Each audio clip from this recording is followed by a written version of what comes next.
50 साल पहले की बात है। ढोलकपुर गांव के एक कोने में एक परिवार रहता था।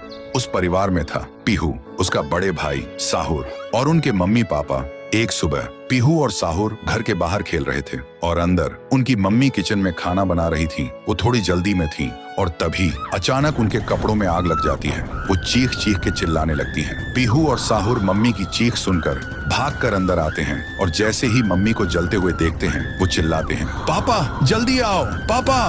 पापा भागकर आते हैं लेकिन मम्मी को बचाने के लिए जैसे ही हाथ बढ़ाते हैं उनके कपड़ों में भी आग पकड़ लेती है और कुछ ही सेकंड्स में दोनों जलकर राख हो गए। पीहू और साहुर सिर्फ देखते रह गए जैसे पूरी दुनिया ही खत्म हो गई हो।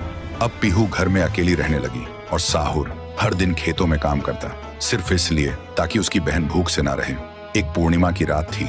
साहुर खेतों से काम करके घर लौट रहा था। तभी उसकी नजर जाती है एक घर की खिड़की पर। वो देखता है एक आदमी किसी का खून कर रहा था। ये देखते ही साहुर के पैर कांपने लगे और जैसे ही वो पीछे मुड़ता है एक और आदमी हाथ में खंजर लेकर खड़ा था। वो आदमी बिना कुछ कहे साहुर पर वार कर देता है। फिर गांव के लोगों को इकट्ठा करते हैं और वही आदमी चिल्लाता है, ये लड़का मेरे घर में घुसकर चोरी कर रहा था और जब मैंने रोका तो मुझे ही मारने की कोशिश की। अब आप लोग ही बताओ इसके साथ क्या किया जाए। गांव वाले गुस्से से भड़क उठते हैं और चिल्ला के कहते हैं, इसे उस पेड़ पे जिंदा उल्टा लटका दो। साहुर गिड़गिड़ाता है, मैं बेकसूर हूँ, मैंने कुछ नहीं किया। लेकिन गांव के किसी ने भी उसकी एक ना सुनी। उधर उसकी बहन रात भर उसका इंतजार करती रही और सुबह जब वो उसे ढूंढने निकली तो देखती है उसका भाई गांव के बीच वाले सूखे पेड़ से उल्टा लटका हुआ है। ये देखते ही पीहू टूट जाती है, जोर जोर से चीखने लगती है और उसकी चीख पूरे गांव में गूंज जाती है। फिर गांव वाले पीहू को भी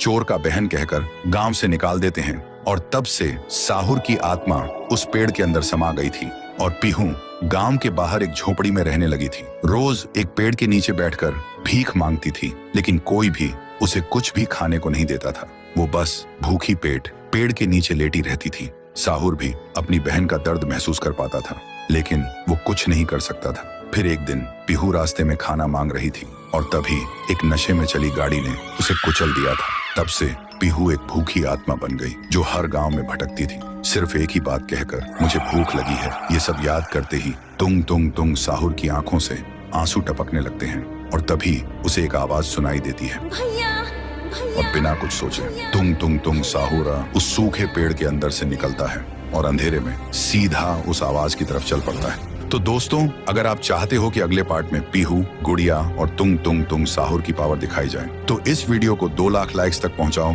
तभी आएगा असली तांडव।